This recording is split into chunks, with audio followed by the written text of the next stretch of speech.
Hi guys, welcome back to my channel. So in today's video we are going to be making yam and egg sauce. So as you can see, I want to parboil the yam. So this is the first time of you seeing my video.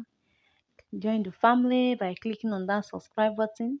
Give this video a thumbs up and do not forget to drop your comments in the comment section, and lastly share the video.